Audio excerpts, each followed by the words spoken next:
आप सबके अंदर विराजमान परमपिता परमेश्वर और इस ब्रह्मांड के अंदर विराजमान उस अनंत अनंत गुरुओं को मेरा प्रणाम।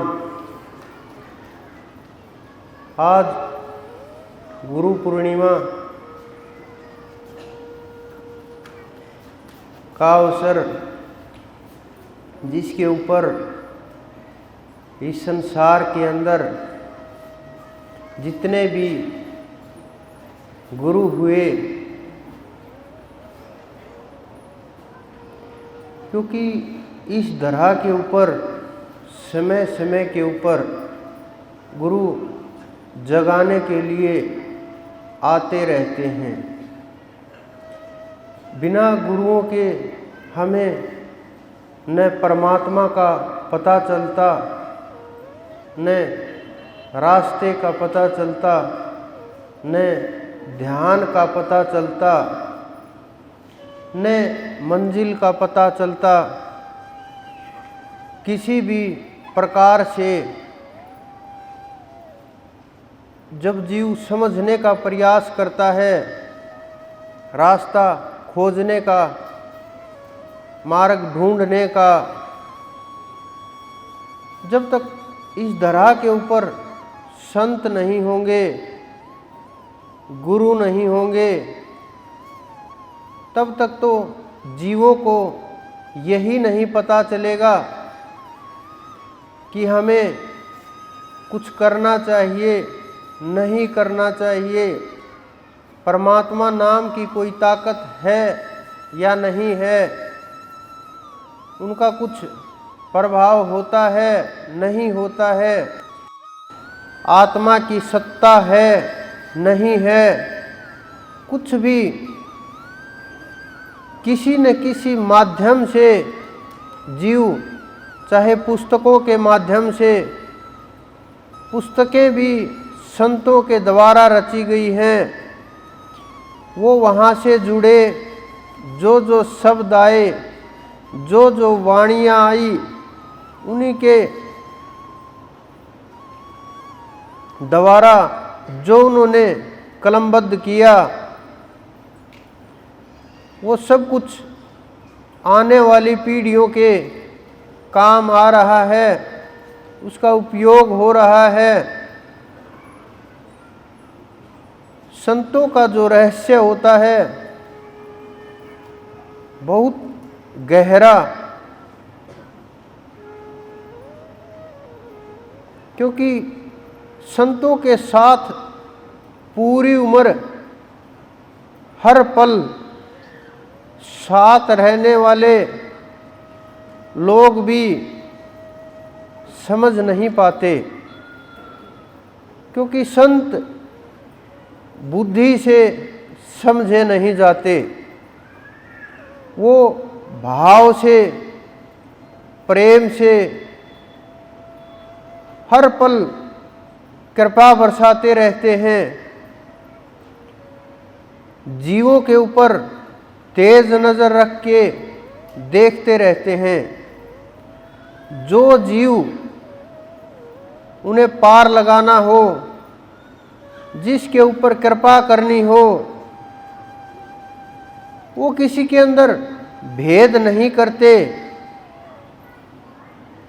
लेकिन कुछ शिष्य समझते हैं कि संत भेद करते हैं, लेकिन वो भेद संतों के द्वारा नहीं होता, वो जीवों के, शिष्यों के भाव, समर्पण, प्रेम, श्रद्धा, विश्वास, शरणागति, जुड़ाव, इन चीज़ों के ऊपर निर्भर करता है। जिसका जितना ज़्यादा भाव होगा, शिष्य समझते हैं कि हमारे अंदर ज़्यादा भाव है, उनके अंदर कम है, लेकिन ये भाव, ये वो ऊपर बैठा परमात्मा वही देख सकते हैं, वही पहचान सकते हैं, वही पता कर सकते हैं, क्योंकि पूर्ण गुरु तो इस जगत के वही हैं। उनके अलावा ना कोई गुरु था, ना है, ना हो सकता। इस शब्द का प्रयोग मैंने इसलिए कर दिया क्योंकि उनकी कृपा के बिना, उनकी दया के बिना, जब तक वो किसी को कुछ ना दे, वो स्वयं जीव को तैयार ना करे और गुरुपद प्रदान ना करे, कोई भी अपने आप गुरु पैदा नहीं होता, अपने आप गुरु पद नहीं मिलता। वहां तक समय पहुंच भी गया, दूसरे को ले जाना आसान नहीं होता। और जब तक दूसरे को नहीं ले जाया जा सकता, गुरु नहीं है। सिद्ध हो सकते हैं, संत हो सकते हैं, महात्मा हो सकते हैं, अवतार पद भी मिल सकता है, लेकिन जब तक दूसरे का, जीवों का मोक्ष नहीं करा सकते, वहां तक ले करके उनको नहीं जा सकते, तब तक गुरु नहीं हो सकते। और जो सत्य का मार्ग जो हमारे ऋषि मुनियों ने दिखाया है, जिसके ऊपर हर जीव प्रयास करता है अपने अपने तरीके से, अपने अपने विचारों के अनुसार, लेकिन गुरु के बिना कल्याण नहीं हो सकता। हमने बहुत नजदीक से देखा है, गुरु इस संसार के अंदर कल्याण के लिए ही आते हैं। बहुत से संत ऐसे हुए जिन्होंने शरीरधारी गुरु धारण नहीं किए, लेकिन गुरु तो उनके भी हैं। गुरु के बिना कल्याण संभव नहीं होता। गुरु के बिना आप वहां तक नहीं जा सकते। गुरु का इतना ही महत्व है जितना नदी पार करने के लिए पुल का महत्व होता है, जितना इस शरीर में आपके लिए आत्मा का महत्व होता है, उतना ही गुरु का महत्व होता है। इस संसार के अंदर अनेकों गुरु हुए जिन्होंने अपनी अपनी तरह से मार्ग दिखाए, कल्याण के जीव जगाए, किसी भी प्रकार से अनेकों रास्ते बनाए। जो जहाँ से प्रयास कर रहे थे उसी मार्ग से चलाते चले गए, लेकिन गुरु के जो वचनों के ऊपर चले, जो गुरु के दिखाए मार्ग पर चले, मन मर्जी के मार्ग को छोड़ करके जो गुरु के वचन के ऊपर रुक गए, आज संसार जहां उनका नाम दिख जाए वहां भी नतमस्तक हो जाता है। उनके गुणगान गाते हुए नहीं थकता। ऐसा क्या अलग किया उन लोगों ने, ऐसा कैसा जीवन जिया उन लोगों ने कि अपने जीवन को ही दैविक बना दिया। जीते जी देवता बन गए। देव रूप हो गए।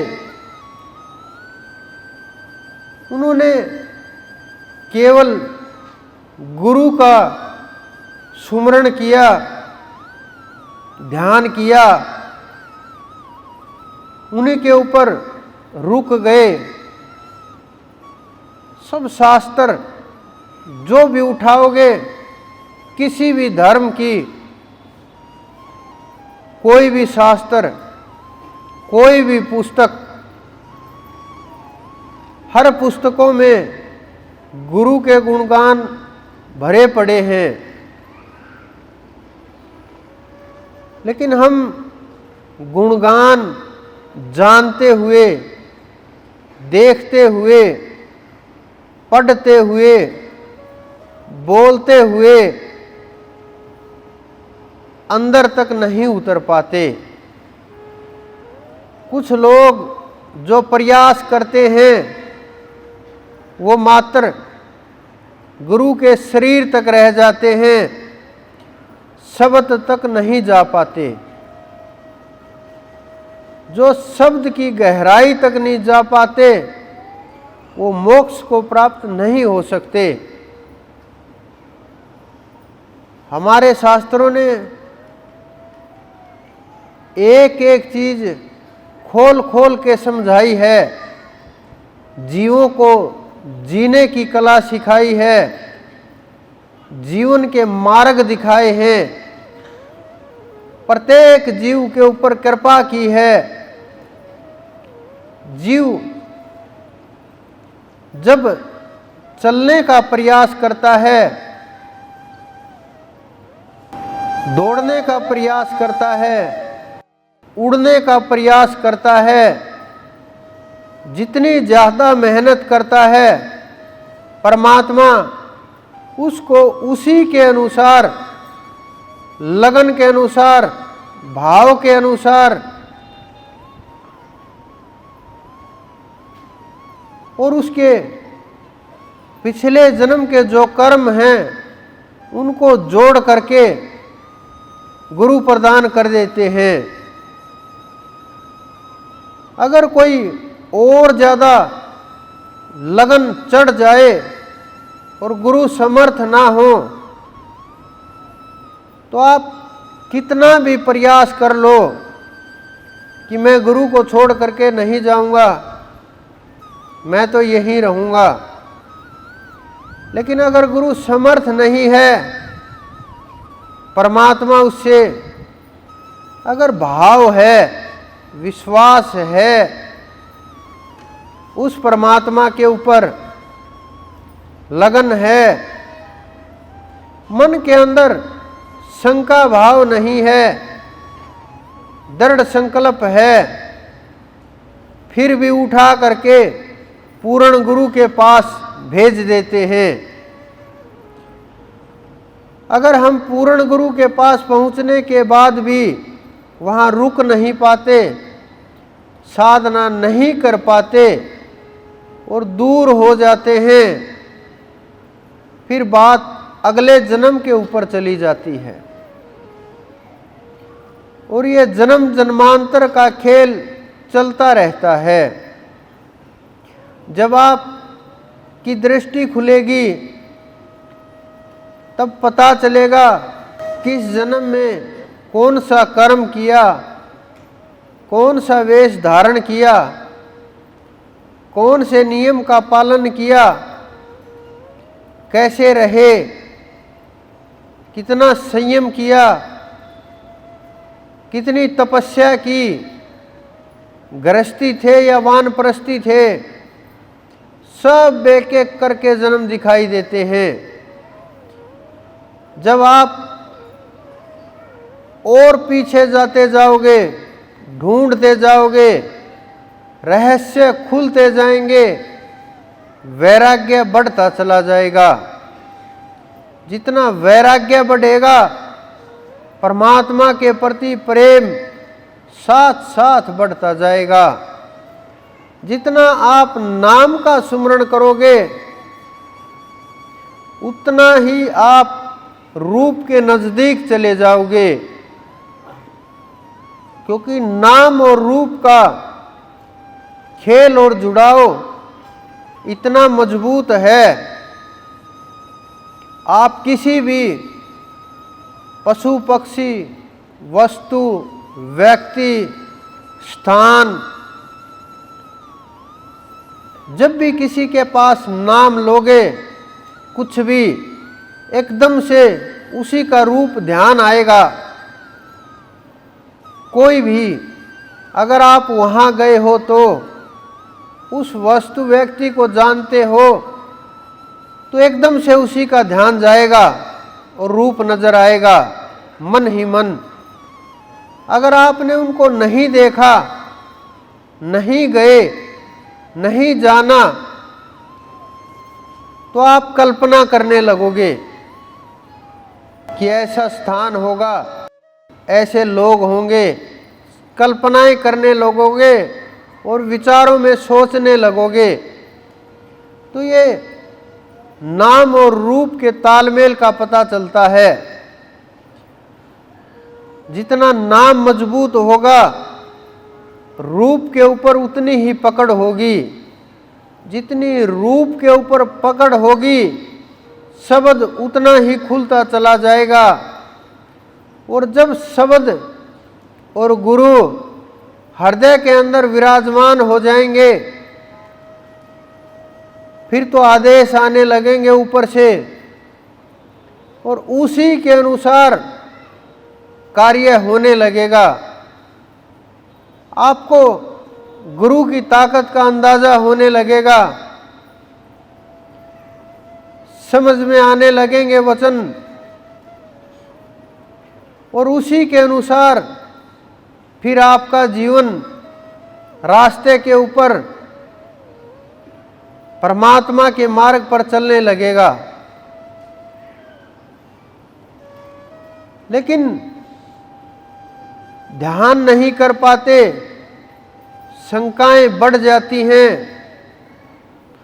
अनेकों विचार उत्पन्न हो जाते हैं, भाव कमजोर होने लगता है, शरीर को गुरु मान लेते हैं, शरीर को सब कुछ मान लेते हैं और फिर शरीर को ही देख करके हम अच्छा बुरा समझने लगते हैं। लेकिन गुरु कभी शरीर नहीं हो सकता, माध्यम हो सकता है। समझाने के लिए, शब्दों का प्रयोग करने के लिए शरीर की आवश्यकता होती है, लेकिन शरीर गुरु नहीं होता। गुरु वो नूरी तत्व होता है जो शरीर के अंदर विराजमान होता है,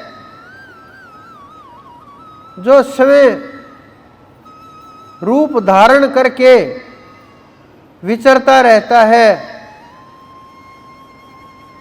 शब्दों को निकालता रहता है। वचनों का इस संसार के अंदर शिष्यों के ऊपर बहुत महत्व होता है। गुरु के शब्द के अंदर इतनी ताकत और इतनी अक्षमता होती है, जो वो बोल देते हैं वो कार्य रुकता नहीं है, चाहे वो सांसारिक कार्य हो, चाहे वो लौकिक हो या पारलौकिक, आध्यात्मिक हो या ब्रह्मांडों से परे का कोई भी कार्य हो, वो प्रकृति उस कार्य को करने के लिए अपना काम शुरू कर देती है। लेकिन कुछ लोग गुरु के वचनों को डिब्बों में बांधने का प्रयत्न करते हैं, सीमित करने का प्रयास करते हैं, दायरा बनाते हैं, मन माने सरलार्थ निकाल करके अर्थ बदलने का प्रयास करते हैं और मन माने आचरण के ऊपर चलने लगते हैं। आचरण सिद्धों जैसा करते हैं, बातें सिद्धों जैसी करते हैं, और उनका ध्यान देखो 1 घंटे भी नहीं बैठ पाते। जो जीव इतना भी नहीं कर पाते, इतना भी केवल कुछ पल नहीं रट पाते, और वो सोचते हैं कि हम परमात्मा को प्राप्त कर लेंगे, वहाँ पहुँच जाएंगे, हमारा कार्य तो बस यहाँ आने तक का था, गुरु के पास पहुँचना था, लेकिन भजन नहीं करेंगे, केवल मात्र शरीर तक पहुँचने के लिए, सेवा के लिए जितना भी आप कदमों से चलोगे, अगर आपने किसी जन्म में पैरों से कुछ गलत किया है, वो पाप कटने लगेंगे।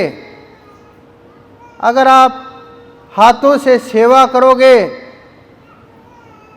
तो हाथों से जो आपने गलत काम किए हैं वो कटने लगेंगे।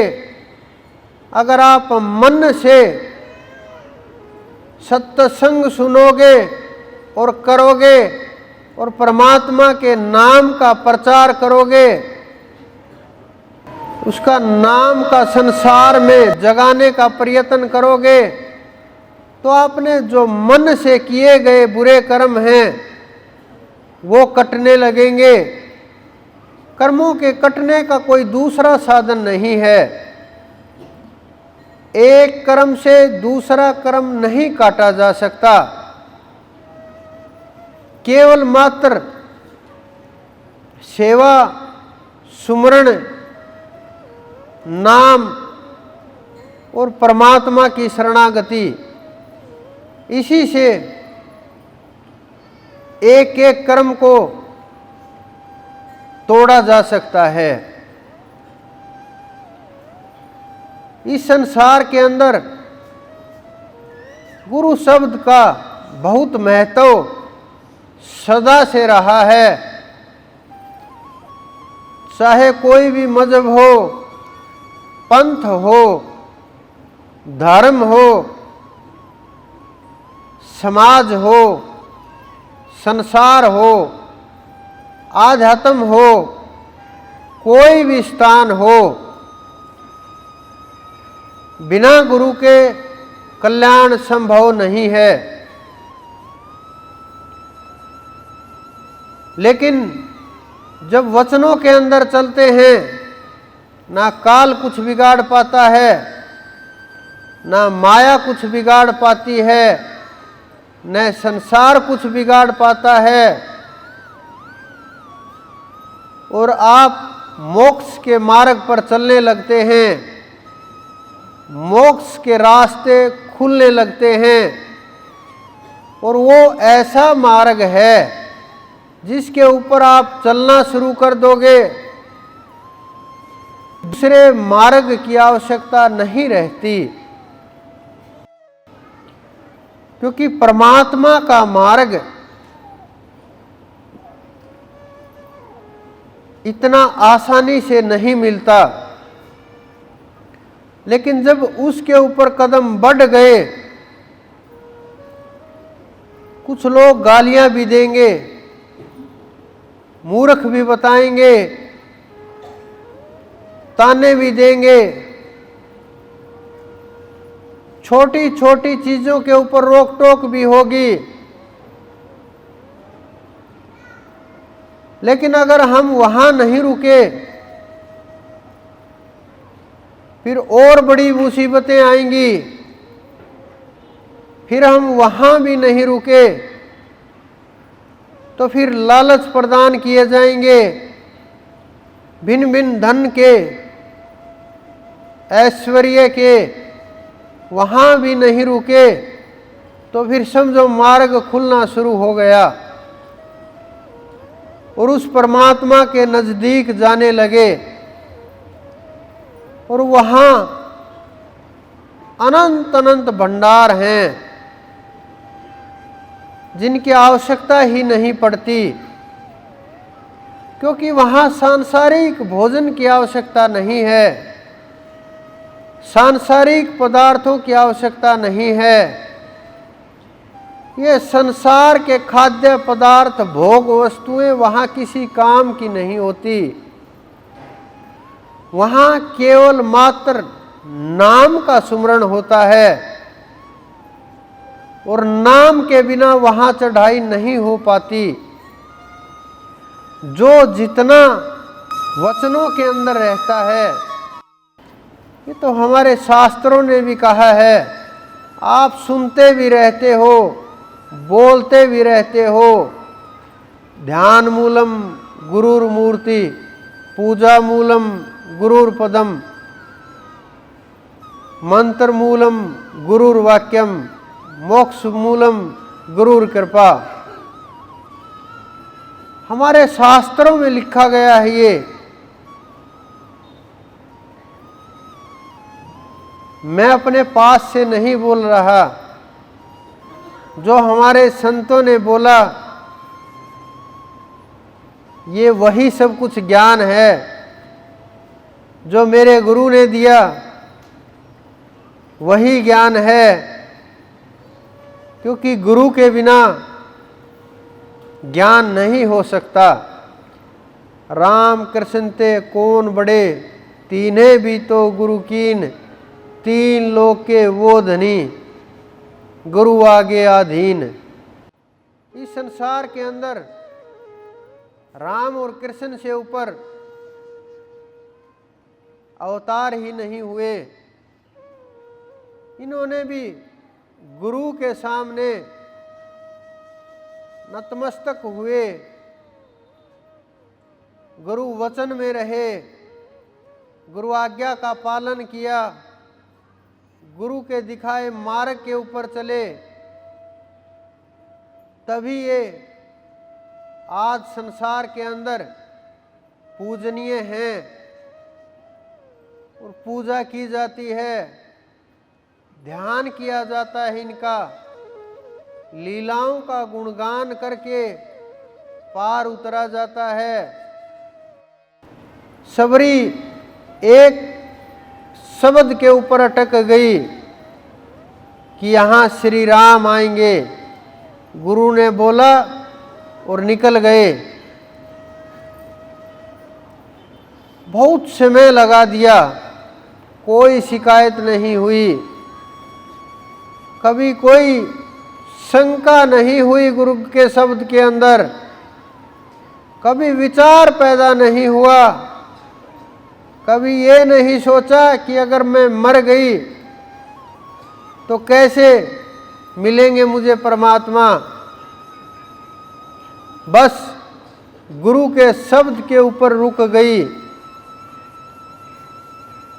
और समय इतना निकल गया, लेकिन कभी एक बार भी मन के अंदर आया हो विचार कि कहीं गुरु ऐसे ही बोल करके तो नहीं निकल चले, कहीं राम न आए तो। सवाल ही नहीं था कि गुरु ने बोल दिया और निकल गए। अब भी एक महात्मा हरिद्वार के पास जंगल में हम ध्यान के अंदर मिले थे, हैं अब भी एक कंदरा के अंदर। उनके गुरु ये बोल करके निकल गए, पूर्ण नहीं थे, साधना करनी आती थी, साधना से शरीर छोड़ना तो आता था, वापिस आना नहीं आता था। साधना से ये बोल करके निकल गए, मेरे शरीर की रक्षा करते रहना, मैं वापिस आऊँगा। लंबा समय हो गया। जो बैठे हैं उनकी आयु भी 350 के करीब हो चुकी है। वो अपने गुरु के शब्द के ऊपर वहाँ बैठे हुए हैं कि गुरु कब आएंगे और मेरा कल्याण करेंगे। शरीर नहीं छूटा, बुढ़ापा भी नहीं सता रहा, ऐसा भी नहीं शरीर का कोई अंग काम ना करता हो, ऐसा भी नहीं किसी चीज की कमी हो, ऐसा भी नहीं कि चला न जाता हो। उसी शब्द के ऊपर रुक गए। जो शब्दों के अंदर ताकत होती है, जो वचन के अंदर ताकत होती है, वो जीव को एक शब्द के अंदर ही तार देते हैं।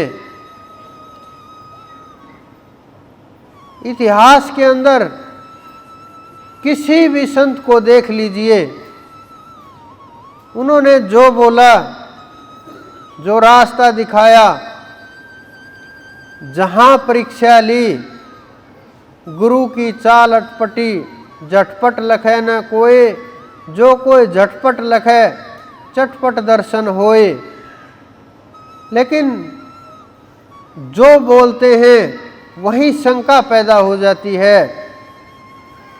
छोटी छोटी वस्तुओं के अंदर भी किंतु परंतु हो जाता है। तो साधना कैसे आरंभ होगी, हमारी चढ़ाई कैसे होगी? क्योंकि जहां हम खड़े हैं, जो हमारा आधार है, जिस आधार के ऊपर हम चल रहे हैं, जिस हाथ को हम पकड़े हुए हैं, हम उसी के ऊपर भरोसा नहीं कर पाते, वहीं शंका पैदा हो जाती है। तो ये तो जिस प्रकार से टूटे हुए पात्र के अंदर जल भर दिया जाता है, वो धीरे धीरे निकलना शुरू हो जाता है और वो पात्र खाली हो जाता है। उसी प्रकार से जो आप संचय करते हो पुण्य के द्वारा, सुमरण के द्वारा, नाम के द्वारा, वो धीरे धीरे खाली होता चला जाता है। क्योंकि केवल राम राम करने से ना तो कष्ट मिटते, ना ही परमात्मा की प्राप्ति होती। ये भाव का खेल होता है, श्रद्धा का खेल होता है, कृपा का खेल होता है, शरणागति का खेल होता है और नाम का खेल होता है। जब शरणागति होती है तो कृपा बरसने लगती है, शंकाएं मिटने लगती हैं। जितनी शंकाएं कम होंगी, उतना ही आप परमात्मा के नजदीक जाओगे। जितने संकल्प मजबूत होंगे, आप उतना ही परमात्मा की ओर बढ़ोगे। कोई भी परिस्थिति हो, जिसको उसके मार्ग पर चलना है, वो ये विचार नहीं करता अभी तो युवा अवस्था है, अभी तो बच्चा हूँ,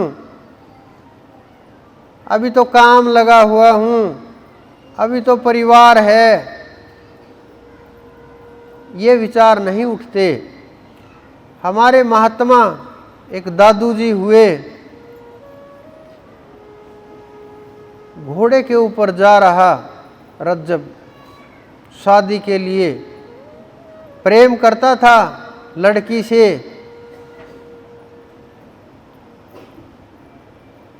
और दूल्हा बन गया। जब बिल्कुल नजदीक जा चुका, लड़की के घर के घोड़े के ऊपर बैठा हुआ, बैंड बाजा बारात साथ साथ में, एकदम से दादू घुसा सबके लोगों के बीच से और देखा रज्जब को, आंखों में आंख मिली। पिछले जन्म का प्रभाव था, पिछले जन्म का जीव था और पिछले जन्म में वचन दिया था कि डूबने नहीं देंगे, कल्याण कर देंगे। वही वचन उठा ले आया और 2 शब्द ही बोले थे, रज्जब तूने गजब किया, सिर पर बांधा मोड़, आया था हरि भजन को, चला नरक की ठोर। बस इतना बोला था और कुछ भी नहीं। रज्जब ने ये नहीं सोचा कि अरे ये तो हिंदू है, मैं मुसलमान हूँ, ये मेरा क्या करेगा, ये मेरा कल्याण नहीं कर सकता। कोई शंका नहीं थी कि ये तो कुरान को भी नहीं जानता, ये तो नियम भी नहीं जानता, इसने तो कभी नमाज भी नहीं पढ़ी, इसने कभी रोजे भी नहीं रखे। कोई शंका नहीं, कोई सवाल नहीं, बस घोड़े से कूदा, मोड़ उतार करके फेंका, बारात छोड़ी और चल दिया पीछे पीछे और सब कुछ समर्पण कर दिया। लौट के नहीं आया कभी भी।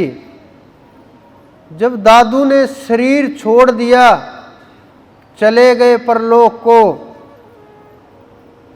आंखें बंद कर ली। सब ने बहुत समझाया कि आंखें बंद क्यों किए हो, कम से कम आंखें तो खुली रखो। रज्जब ने कहा, देखने के लिए जो था, जिसको देखना था उनको देख लिया। इन आंखों को जो लाभ मिलना था वो मिल चुका। अब मुझे किसी को इस संसार के अंदर नहीं देखना। जब तक रज्जब की सांस चली, आंखें नहीं खोली, गुरु का जो दर्शन किया, उसके बाद वही रूप हृदय में उतार लिया और किसी दूसरे रूप को नजदीक भी नहीं आने दिया। वो परमात्मा नहीं पूछता ऊपर जाने के बाद कि तुमने मुसलमान हो, यहाँ कैसे आए। वो नहीं मानता इन चीज़ों को, उसका रास्ता अलग है, वो खेल अलग है, वो ताकत अलग है। अगर उसकी नज़र में भेद होता तो वो इनको बनाना ही बंद कर देता। क्यों पैदा करता वो इनको? उसकी नज़र में बस इंसान हैं, जीव हैं,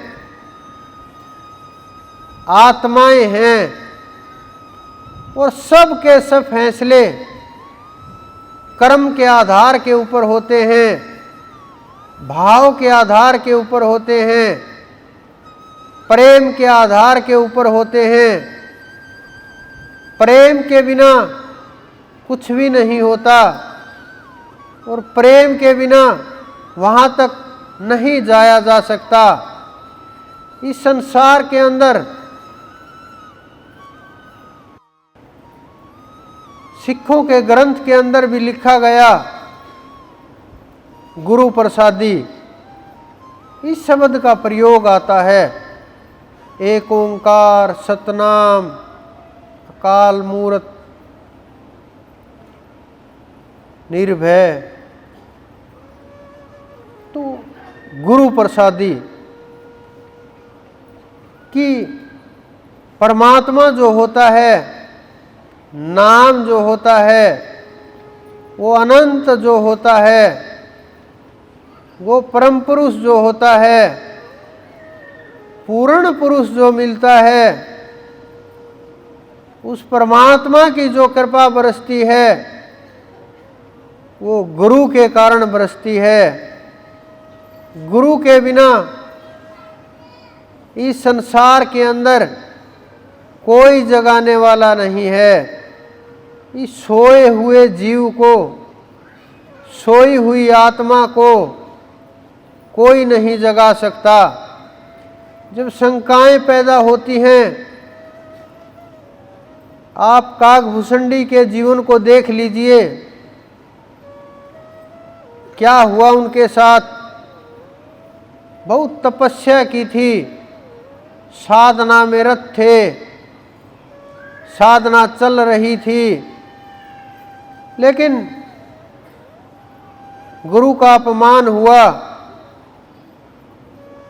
मात्र इतना कि खड़े नहीं हुए,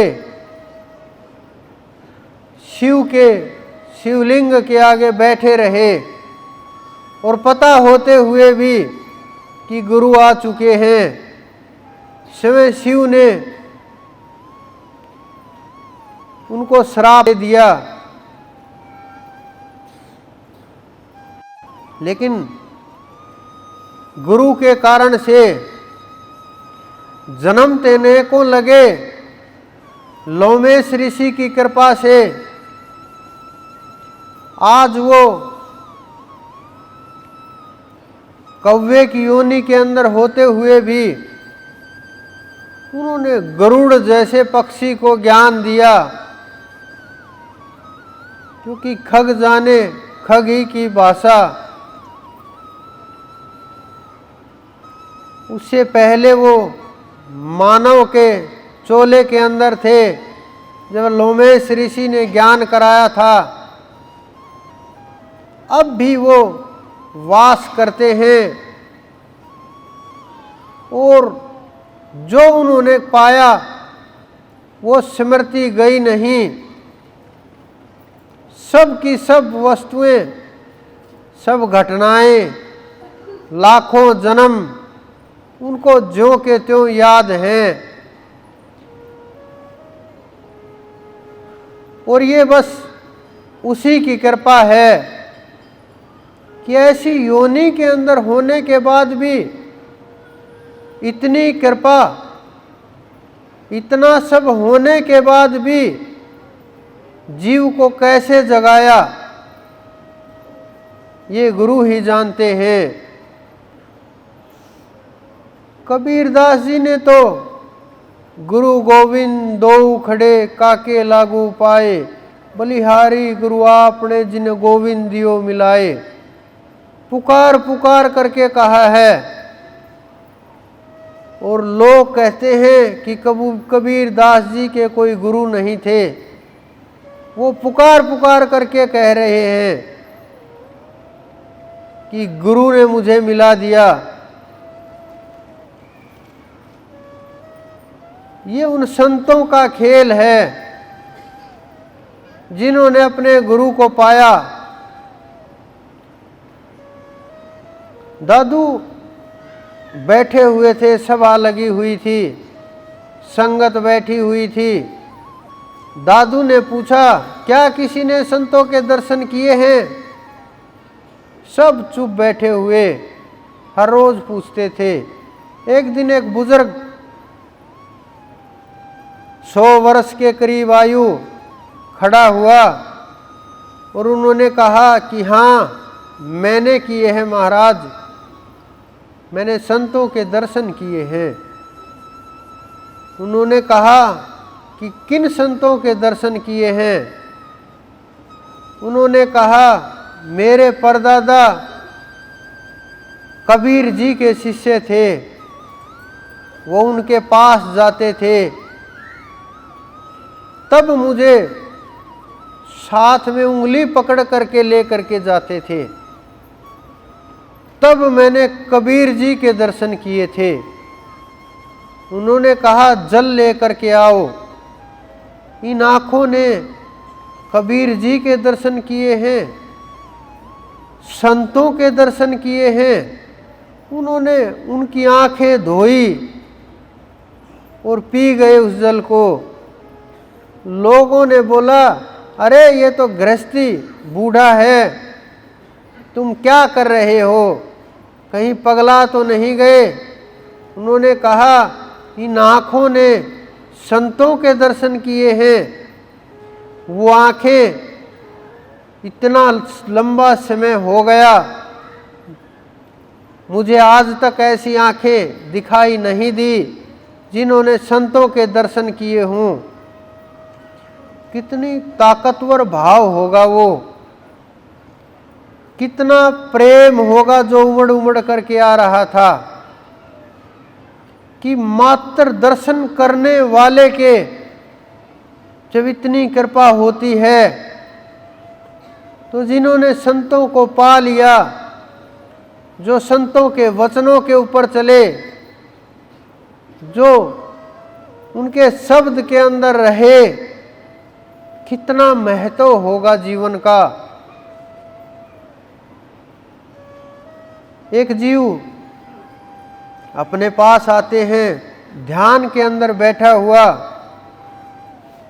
उन्होंने कहा कि हम ऊपर चले गए, ध्यान में बैठे हुए,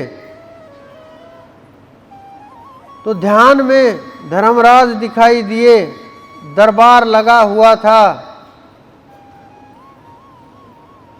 लोग बैठे हुए थे, लाइन लगी हुई थी लंबी। एकदम से उसके सामने ले करके गए और धर्मराज कर्मों का न्याय कर रहे। जब कर्मों का न्याय चल रहा तो धर्मराज ने मेरी ओर देखा और कहा कि अगर कोई कुछ सत्संग तुम्हें प्रदान कर दे, उसका पुण्य प्रदान कर दे कुछ पल का, तो जो आज का तुम्हारा कर्म है वो टूट जाए और तुम बच जाओगे। कि मैंने जो नाम दिया था उसको रटना शुरू किया और याद किया रूप को।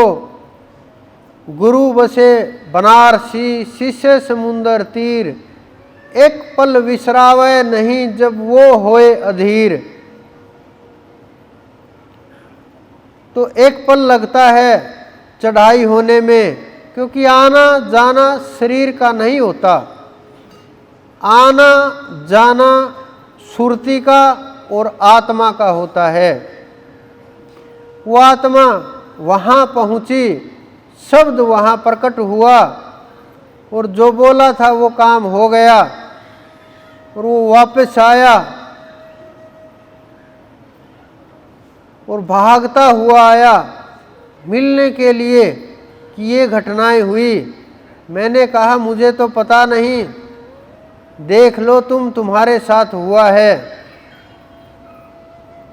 इस प्रकार की जब घटनाएं होने लगती हैं जीव के साथ, जब खेल शुरू होते हैं, तब पता चलता है कि सत्संग का कितना महत्व होता है, नाम की कितनी ताकत होती है, नाम में कितनी अक्षमता होती है, गुरु की क्या चढ़ाई होती है, क्या स्थिति होती है। नित्यानंद ने तो दादू के बोले हुए एक एक वचन के ऊपर मोहर लगा दी। कहाँ दादू हुए, किस समय के ऊपर, कब कबीर हुए और कब नित्यानंद हुए। उन्होंने तो सीधा बोल दिया, अमरपुरी के चौक में दादू का निशान, नित्यानंद देखी कहे समझे संत सुजान। कि मैंने आँखों से देखा है उनको, उस निशान को, दादू की चढ़ाई को। जो ये समझेगा कि मैं क्या कह रहा हूँ, कोई कोई ही होगा। पुकार पुकार करके बोला है। इस संसार के अंदर गुरु तेग बहादुर की जब पहचान हुई, कोई नहीं जानता था कि आने वाले गुरु यही हैं। माखन मल्ला ने पुकारा, पहचान हो गई। माखन मल्ला ने समुद्र के अंदर जब जहाज लहरों में डूबने लगा, कहा इस संसार के अंदर जो समर्थ गुरु हैं वो आए और मेरी रक्षा करे।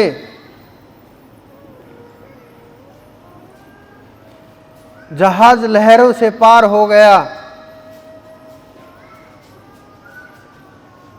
उन्होंने कुछ असरफियां बोली कि मैं ये समर्थ गुरु तक पहुंचा दूंगा। अब ये समझ में नहीं आए कि देख इसको सबको बांटता हुआ घूम रहा। कुछ बची हुई थी, किसी ने उनने पूछा किसी से कि कोई और भी बचा हुआ है क्या, कोई महात्मा जिसको बांट दे। यही तो करना होता है सबको कि जब समर्थ ना मिले तो सबको बांट दो। पूछा, उन्होंने कहा वहाँ एक तेग बहादुर और है, उनसे और मिल लो, उनको और दे दो कुछ। उन्होंने जो ही पोटली रखी हाथ पकड़ लिया कि इतना तो नहीं बोला था, बाकी कहाँ है। तभी उन्होंने पहचान करा दी कि समर्थ तो ये हैं। ले करके आया, चढ़ा दिया सब कुछ चरणों के अंदर, क्योंकि पता चल गया कि कल्याण यहीं से होगा जीव का, और अमर नाम है आज। तो इस प्रकार से संसार के अंदर गुरु जीवों को जगाने के लिए, जीवों को शिक्षा और संदेश देने के लिए, जीवों के ऊपर दया मेर करने के लिए उन्हें किसी न किसी माध्यम से, चाहे तेज बोल करके, प्यार से, डांट से, फटकार से, किसी भी प्रकार से रास्ते पर लाने का प्रयत्न करते हैं। लेकिन आपने देखा भी होगा संसार के अंदर जो पूर्ण संत हुए हैं, कुछ गृहस्थी भी हुए, लेकिन उनके जो पुत्र थे बहुत कम ऐसे हुए जो ज्ञान के नज़दीक तक पहुंच पाए।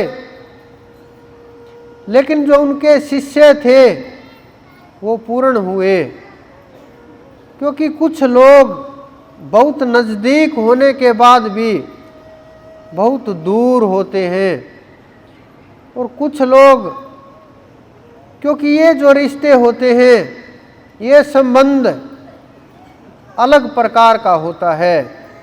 पिता पुत्र का जो संबंध होता है वो कुछ जन्मों का होता है। वो कर्जा चुकाने के लिए आते हैं, लेन देन होता है, अपना कर्जा चुकाते हैं, निकल जाते हैं। लेकिन गुरु शिष्य का जो संबंध होता है वो शरीर का संबंध नहीं होता, वो संबंध मन का भी नहीं होता,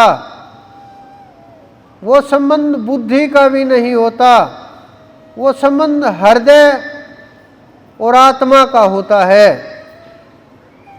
जब आत्मा का संबंध होता है फिर कहीं आने जाने का रास्ता नहीं रहता। पिता पुत्र का संबंध तो बस मात्र इस जन्म तक रहेगा। अगर कुछ फिर लेन देन बाकी होगा तो कभी वो पिता बन जाएगा, कभी वो पुत्र बन जाएगा। और जिनको ज्ञान हो जाता है वो वापस आते नहीं हैं, अपना लेन देन इसी जन्म में निपटा करके निकल लेते हैं। लेकिन गुरु शिष्य का जो संबंध होता है वो सदा सदा का होता है। वो आत्माएं साथ रहती हैं। गुरु पुष्प चुन करके वहाँ उनके चरणों तक ले करके जाता है और वहाँ समर्पण कर देता है। वो जीव वहीं का हो जाता है और सदा सदा का साथ जुड़ जाता है, सदा सदा का अपनापन हो जाता है और सदा के लिए वहीं रहना होता है। न आना रहता है, न जाना रहता है, न पाना शेष रहता है, न खोना शेष रहता है, न कुछ अपनापन रहता है, न कुछ बेगाना रहता है और बिल्कुल आज़ाद वो उड़ने लगता है। वहाँ किसी प्रकार का गम नहीं है, न किसी प्रकार की खुशी है, न किसी प्रकार का भय है, न अंधेरा है, न प्रकाश है। तेज पुंज के शरीर हैं और प्रकाशमान तेजस्वी जो शरीर हैं अपने शरीरों का ही नूरी प्रकाश है। इतना ऊंचा खेल वो है। लोक लोकांतर से परे जब ये जीव निकलने लगता है अलग ही एहसास होता है। लेकिन बिना गुरु के, बिना उसकी कृपा के पहुंच नहीं सकते। किसी भी प्रकार से प्रयास करो, लेकिन बिना गुरु के आप सोचते उड़ जाओगे, तोते की तरह से रटने वाली बात है। चाहे पूरी उम्र रटते रहो, लेकिन गुरु जब परीक्षा लेते हैं, आप तो ये सोचते होंगे कि मेरा तो शरीरधारी गुरु नहीं है, कैसे परीक्षा ली होगी और किस प्रकार से आदेश दिए होंगे। आप तो अपनी मर्जी से चले होंगे, मर्जी से सारे काम किए होंगे और सब मर्जी से चल रहा होगा। मेरा जो गुरु है एक पल भी मुझे अकेले नहीं छोड़ते, चाहे किसी भी परिस्थिति में हो, किसी भी हालत में हो, किसी के भी साथ हो, किसी के भी दूर हो, वो अकेले मुझे नहीं छोड़ते। हर पल उनका साथ होता है, हर पल उनके आदेश आते रहते हैं, हर पल वो देखते रहते हैं, हर पल मुझे सिखाते रहते हैं। और जब तक ये शरीर रहेगा तब तक हम शिष्य ही रहेंगे। शिष्य का अर्थ होता है सीखने वाला। और जब गुरु सिखाता रहे, हर एक कदम के ऊपर उन्होंने हर तरह से डोर खींच करके देखी, चला करके देखा, तैयार करके देखा, प्रत्येक मार्ग से गुजार करके देखा, उस मार्ग से भी गुजार करके देखा। जब लोगों ने स्वयं बोल दिया कि अब तो ये कार्य नहीं करना चाहिए आपको, बहुत हो गया लोगों का भला, अब इसको रहने दो, बंद कर दो, वो समय भी जब कोई भी साथ न हो, स्वयं आकर के बोलते थे मैं हूँ ना, क्या ज़रूरत है किसी की। एक बार तो ऐसा हुआ कि मैंने बोल दिया कि बाहर जाना है, उन्होंने कहा खड़े हो चलते हैं। मैंने कहा नहीं, अभी तो गनमैन आएंगे। उन्होंने कहा क्या ज़रूरत है, मैं हूँ ना। मैंने कहा आप तो अकेले ही हो। उन्होंने कहा अच्छा 2 बन जाते हैं, 4 बन जाते हैं, हम ध्यान के अंदर बैठे हुए थे। उन्होंने कहा अब भी किसी की कमी है या और बन जाएं? मैंने कहा नहीं, आगे से सवाल नहीं होगा। उन्होंने कहा ठीक है। ऐसे बहुत बार परिस्थितियां हुई कि उसने सोचने के मजबूर कर दिया हर पल, लेकिन हाथ नहीं छोड़ा। हर कदम के ऊपर, चाहे हमने किसी भी प्रकार से चाल चली, लेकिन उसकी इच्छा के बिना हमने कदम तो दूर की बात है, विचार तक पैदा नहीं किया। वो मुझे सिखाते चले गए, हम सीखते चले गए। बहुत जीव प्रयास करते रहते हैं सब तरह का, लेकिन हम उनकी आज्ञा के बिना एक कदम भी नहीं बढ़ाते, क्योंकि मुझे पता है वो पूरे ब्रह्मांड के मालिक हैं। जैसा वो चाहते हैं, हम तो मात्र कठपुतली हैं। हम तो मात्र उनके आदेश का पालन करते हैं। अगर आज भी उनका आदेश आ गया कि ये करना है, अगर आज उन्होंने बोल दिया कि सबको छोड़ करके चलो, हम चल देंगे, क्योंकि मुझे पता है कि वो जो चाहते हैं, जो करते हैं, जो सोचते हैं, जो उन्होंने हमारे से करवाना है, जो मेरे से बुलवा रहे हैं, जो वचन हमें सिखा रहे हैं, जो शब्द वहाँ से आते हैं, जो कृपा वहाँ से बरसती है, जो प्रेम उनका है, जो जुड़ाव उनका है, जो वहाँ तक ले करके गए, जो हाथ पकड़ के उस पूर्ण पुरुष तक पहुँचा दिया, जिन्होंने सब कुछ अपना छिपा करके ही नहीं रखा, कुछ भेद ही नहीं छोड़ा, सब कुछ उनके। फिर अपना क्या है? अपना तो शेष कुछ बचता नहीं।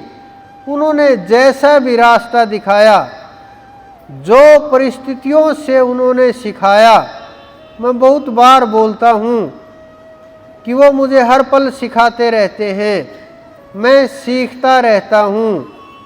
ऐसा कोई उन्होंने मार्ग नहीं छोड़ा, चाहे आप उस मार्ग से डरते हो, घबराते हो, भय हो, गिरने की स्थिति हो, उठने का चाव हो मन के अंदर, उड़ने का भाव हो, उन्होंने कोई ऐसा कर्म नहीं छोड़ा जो नहीं सिखाया हो, जिसका अनुभव नहीं कराया हो, जिसका सही और गलत का अनुभव ना कराया हो।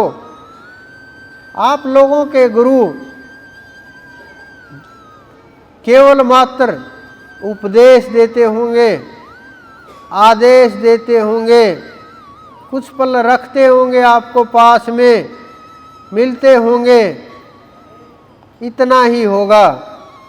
मेरे गुरु हर पल, हर कदम, वो केवल मात्र ऐसा नहीं है कि बोल दिया मैं करूं या ना करूं, ऐसा नहीं है। उन्होंने जो बोल दिया वो करना होता है, वहाँ किंतु और परंतु नहीं होती, न कोई शंका होती, न कोई विचार होता। वो तो बस परिस्थिति पैदा करते चले जाते हैं, और जो परिस्थितियों से सीखते हैं, जो शिक्षा मिलती है, जो अनुभव होता है, जो सार निकलता है, जो ज्ञान बाहर आता है, वो सीखते चले जाते हैं और उसका आगे वर्णन होता चला जाता है। क्योंकि कोई भी विषय वो नहीं चाहते कि ऐसा कोई विषय रहे जिसकी जानकारी न हो, चाहे आध्यात्मिक हो, सांसारिक हो, कोई भी किसी भी प्रकार का। अगर कभी कोई विषय उठता है तो हम अपने गुरु से पता कर लेते हैं क्योंकि मुझे पता है मेरे गुरु समर्थ हैं और वो सब कुछ जानते हैं, सब के अंदर उनका वास है और सब के अंदर उनका विचरण होता है। जब भी कोई धरा के ऊपर आत्मा पवित्र होने लगती है, जो घटनाएं होने लगती है इस ब्रह्मांड के अंदर, आगे होने वाली घटनाएं तक पहले ही सब कुछ उनको पता होता है। और जो संदेश मेरे तक पहुंचाना होता है, जो आदेश देना होता है, बहुत से इस प्रकृति के ऐसे गुप्त कार्य, बहुत से ऐसे आध्यात्मिक जगत के कार्य जो उन्हें करवाने होते हैं, वो अपनी तरह से करवाते रहते हैं। और अपनी तरह से हम तो मात्र कठपुतली हैं, करने धरने वाले तो वो हैं। इसीलिए मैं बिना सोचे बोल देता हूँ कि ये काम हो जाएगा। और आश्चर्य की बात है, आप लोग रिजल्ट भी देखते हो, वो काम हो जाते हैं।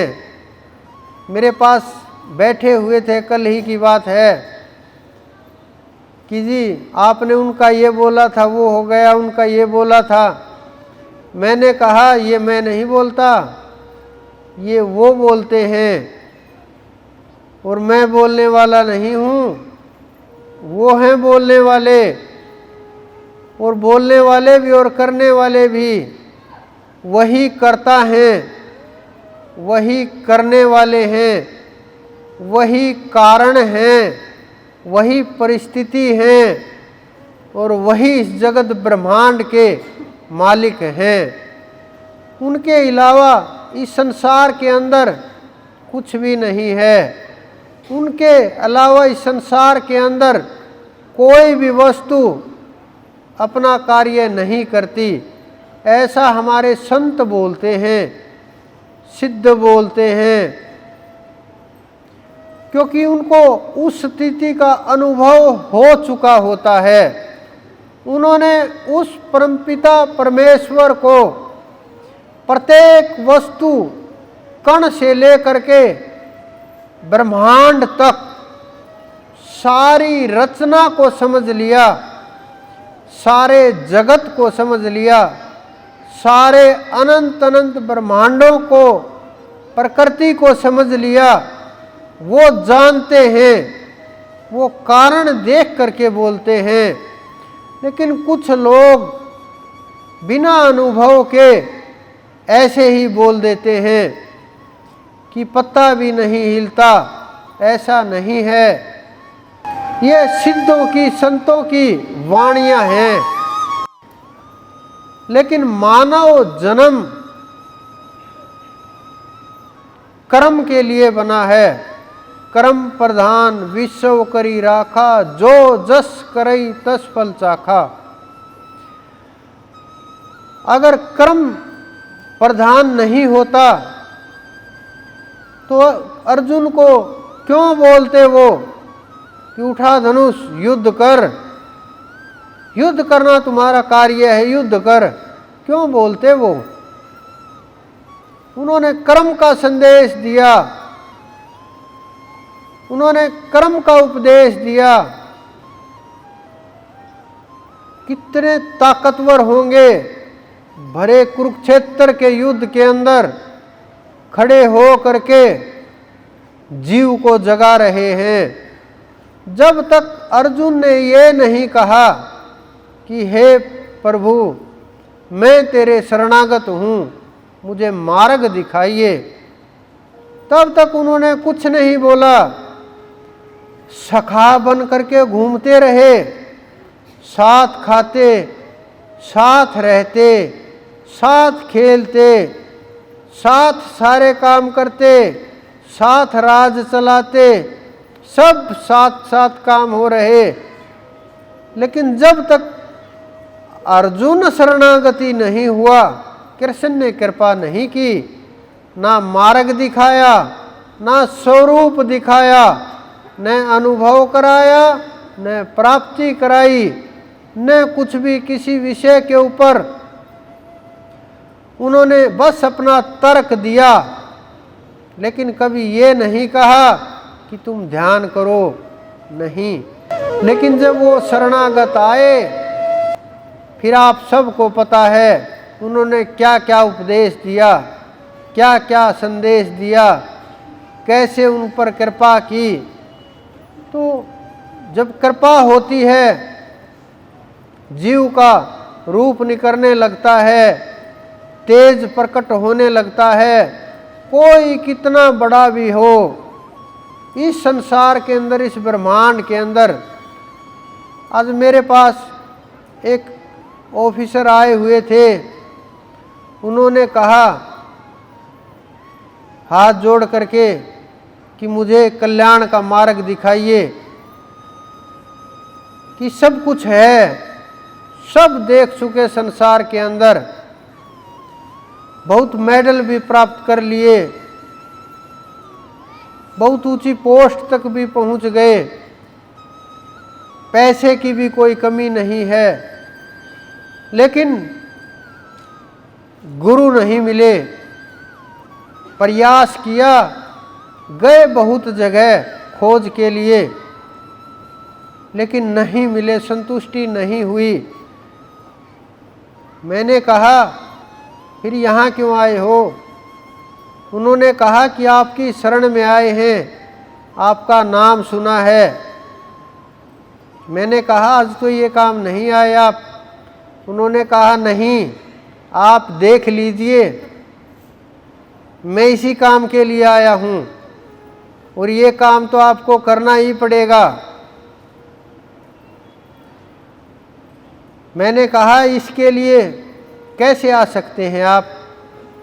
उन्होंने कहा आप शुरुआत का रास्ता दिखाइए और मुझे शरण दीजिए और मेरे कल्याण का मार्ग खोलिए। क्योंकि परमात्मा के अंदर जो ताकत होती है, गुरु के अंदर जब परमात्मा का शब्द गूंजता है, जब गुरु के हृदय में वो परमात्मा वास करता है, इस संसार के अंदर कैसी भी ताकत हो, कोई भी हो, बिना उस नाम के, बिना उस ताकत के, बिना प्राप्ति के कोई भी संसार के अंदर सुखी नहीं है। जितने भी संसार के अंदर जीव हैं, चाहे कितना कैसा भी जीव हो, सबको किसी न किसी वस्तु का, किसी न किसी पदार्थ का अभाव रहता ही है। लेकिन जब उसकी कृपा बरसती है, उसकी शरण में जाते हैं, उसके समर्पण हो जाते हैं, तो सब कुछ उन्हीं का हो जाता है। फिर इस संसार में खोने को, पाने को कुछ शेष नहीं रहता। तो जब आप सुमरण करेंगे, भजन करेंगे, परमात्मा की प्राप्ति का प्रयास करेंगे, तो आपको पता चल जाएगा कि कैसा मार्ग होता है, कितनी कृपा बरसती है। तो आप भजन कीजिए, सुमरण कीजिए और अपने अपने गुरु का ध्यान कीजिए, क्योंकि वहीं से रास्ता खुलेगा और वहीं हमें पहुंचना है, वही हमारा मार्ग है, वही हमारी मंजिल है।